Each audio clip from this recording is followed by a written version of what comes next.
Is the US dollar replaceable? For decades, the US greenback has essentially been the de facto global currency.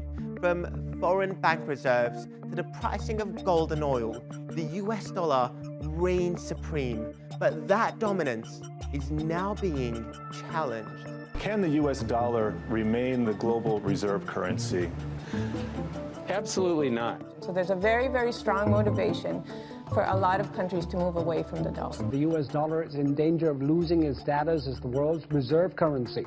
So how likely is a capital war between China and the US? The US dollar's supremacy can be traced back to the Bretton Woods Agreement. Created after the Second World War, many countries began pegging their currencies to the dollar, which was pegged to gold. But even after the US left the gold standard in the 1970s, its currency remained dominant. Because during that decade, OPEC also agreed to price their oil in US dollars. Today, almost every global transaction is done using America's money. The US used its control of the dollar to increase surveillance of global money flows and curb financing toward bad actors. It did this by imposing sanctions on its rivals. Under the system, if a business or country tries to trade with a sanctioned entity in dollars, the US has the power to cut off its access to US currency. But now, other countries are challenging the dollar. In March 2009, China and Russia called for a new global currency. One that, according to the former governor of the People's Bank of China, is disconnected from individual nations and is able to remain stable in the long run. China's concerns center on the trillions of US dollars it holds as reserves and the possibility that they would lose value with inflation. That's why they called on the IMF to develop a currency that would be an alternative to the dollar. That didn't happen, but in 2016, China's yuan became another one of the world's reserve currencies. By 2020, central banks across the world were holding $221 billion worth of yuan. That's a small portion compared to the $6.8 trillion held in US dollars.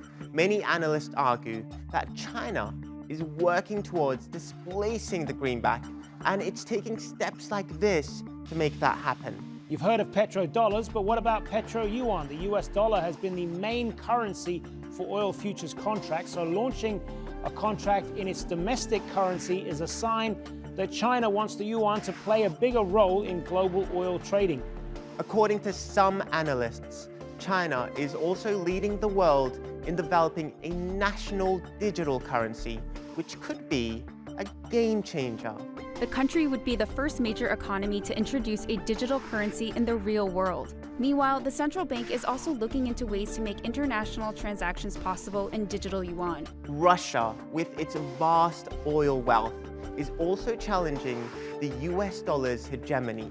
In 2020, during a regional security summit of the SCO, which comprises countries across Eurasia, Russia advocated the use of national currencies within the bloc.